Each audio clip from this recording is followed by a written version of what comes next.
वारकरी आहे, वारकऱ्यावरती गादीची कृपा आहे. दगडही बोलतो, मी तर माणूस आहे, शेजारी मस्जिद आहे.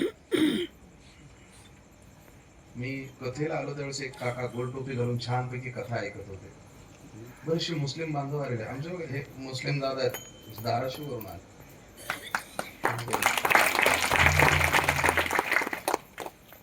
मला विशेष हे वाटलं की ते इथे येऊन बसले, ते कथा ऐकत होते. शेजारी मस्जिद आहे, गाव आग लागायची पण आग लागली नाही अजून. लागू शकत नाही बरं, कारण तुम्ही माणसातला माणूस बघितला, जात माणसानं बनवली हे तुमच्या लक्षात आलं, आणि माणूस बनावट आहे हेही तुमच्या लक्षात आलं. अजून तुमच्यापर्यंत वारं आलेलं नाही. मगाशी मला फोन आला होता एकनाथ शिंदे साहेबांचा. कोणी ऐकला? कोण होतं माझ्याजवळ? तुम्ही होते ना, अजून कोणीतरी होतं. हा, पण रेकॉर्डेड कॉल होता. नाशिकला आमच्या मतदारसंघामध्ये आमच्या उमेदवाराला मतदान करा. ते रेकॉर्डेड कॉल असतात का नाही ते? नमस्कार, मी एकनाथराव शिंदे, उपमुख्यमंत्री महाराष्ट्र राज्य बोलतोय. आमच्या उमेदवारांना प्रचंड बहुमतांनी विजयी करा आणि आमच्या अमुक अमुक निशाणीवर फुलीचा शिक्का मारा. अरे माझं मतदानच नाही तर फोन करता कसं? मतदान ग्रामीणला ब्रॉडकास्ट असतं. अजून ह्या लोकांची वक्रदृष्टी पडली नाही तुम्हाला? हे सगळेच चट्टे बट्टे एकाच ह्याच्यात ते. त्याच्यामुळे मी म्हणत असतो की माझा उमेदवार 28 युगापासून उभा आहे आणि कायमस्वरूपी माझ्या व्यासपीठावर तुम्हाला तुमच्या व्यासपीठावरून तुम्ही आमचं काहीच करू शकत नाही, पण आमच्या व्यासपीठावरती मी तो फोटो दाखवतो तुम्हाला, युट्यूबला सुद्धा असेल ते. आदरणीय गडकरी साहेब येऊन बसले, समोर बसले. वाकी म्हणून नागपूरच्या पुढे पाटण सावंगीच्या जवळ गाव आहे. कीर्तन चालू होतं माझं. येऊन बसले, अर्धा तास झाला. मी त्यांच्यावर बोललोच नाही. त्यांना कीर्तन आवडलं, कारण मी गुलाम अलीच्या गझल वगैरे असं थोडस बाज, आता थोडस वातावरणाचे अभाव असल्या कारणानं नाही की माझं ते त्यांना आवडायचं, ते मस्त मंत्रमुग्ध झाले. पण एक अति उत्साही कार्यकर्ता येऊन म्हणे, बुवाजी म्हणलं काय तुम्हाला समजते का काही? म्हणलं काय झालं?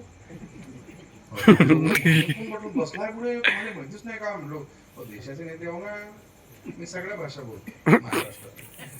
देशाचे नेते हो ना? म्हणलो कोण? समोर बसलेले. म्हणलं गडकरी साहेब होय ना? हो. अरे म्हणलं रस्ते बांधकाम विभाग मंत्री हो ना ते भारत सरकारचे? अजून तो मी एक शब्द नाही बोलले. म्हणलं बोलतो ना आता. म्हटलं गडकरी साहेब गादीवर, खोटं नाही बोलत, गादीवर मी ते गडकरी साहेबांना म्हणलं, साहेब तुमच्या पक्ष प्रचाराच्या मंचावरून तुम्ही तुमच्या विरोधी पक्षाचे गुण गाता की त्यांच्या विरोधात बोलता? म्हणे विरोधात बोलतो. म्हटलं मग माझ्या पक्षाचा, वारकरी पक्षाचा मंच असताना मी तुमच्या पक्षाचं गुणगान गाऊ शकतो का?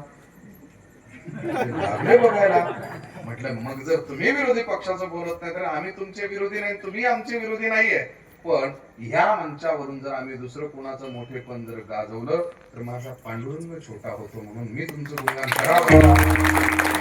त्या व्यक्तीला छातीशी लावलं, मला एक शब्द उच्चारला. मला म्हणे तुमच्यासारखे बाणेदार जर वारकरी विचार झाले तर वारकरी संप्रदाय जगाच्या पाठीवर क्रमांक 1 होईल. आस्तिक लोक संप्रदाय बनवतात आणि संप्रदायामध्ये जातात. वारकऱ्याच्याच एका गावामध्ये काय झालं, मी गेलो कीर्तनाला. खानदेशात आहे ते गाव, इकडचं सांगितलं तर मारतील मला. आणि सत्य कथा खानदेशातलंच आहे. तिथे गेल्यानंतर म्हटलं काय रे, हे 2च टाळकरी उभे केले, एक मृदंगाचार्य तेही बाहेरून आलेले, तुमच्या गावात भजनी नाही का? त्यांनी सांगितलं समोर 35 भजनी बसले, उत्तम गाणारे वाजवणारे टाळकरी. टाळकरी एवढे, बापरे, 10 नेत्यांच्या मोतीला पुरतील एवढे टाळ. हे चालवलंय काय? तुमची भजनी कुठे गेले? म्हणजे समोर आहे, ते कीर्तनात उभं राहत नाही. का बरं?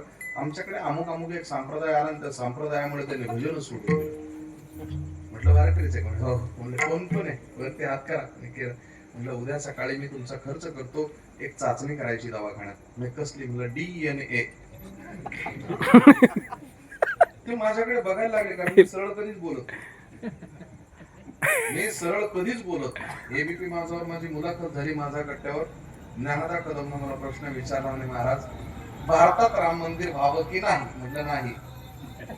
पुढे असे मुली केले, शेवटी आला जातीवर आता कुठं तरी तिनं कुतूहला पोटी विचारलं का, म्हटलं भारतात राम मंदिर होण्यापेक्षा पूर्ण भारतच राम मंदिर करा ना.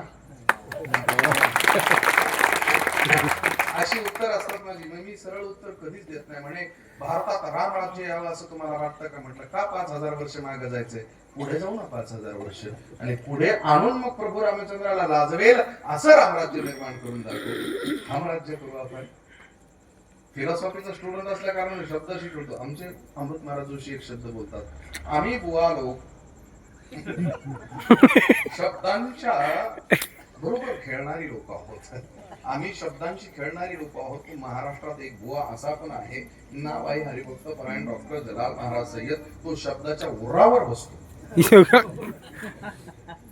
शब्दाशी खेळलं पाहिजे. फिलॉसॉफी असं सांगते, एका मुलाला विचारलं, म्हणजे विचारवंताला विचारलं, मानवी जीवनाचं ध्येय काय असावं. त्यानं सांगितलं काय नाही, बापाची संपत्ती फुकून टाकायची ना आयुष करायची. त्याला विचारलं का, म्हणे माझ्या पंजोबानं कुणासाठी राखले, म्हणे आजोबासाठी. आजोबानं कुणासाठी कमावलं, म्हणे माझ्या बापासाठी. माझ्या बापानं कुणासाठी कमावलं, मग माझ्यासाठी. मग माझ्या पोराला देण्यासाठी मी का हमाले का, माझ्या बापानं मला दिलंय, मला उडवून टाकू दे. फिलॉसॉफी असली पाहिजे, विनोदावर घेऊ नका. मी काय विषयावर बोलतोय, सूक्ष्म आहे, अत्यंत सूक्ष्म विषय आहे की मनुष्याला मागणं गरजेचं आहे, पण कुणाकडे मागावी आणि कशी मागावी याचं सूत्र समजलं पाहिजे. आणि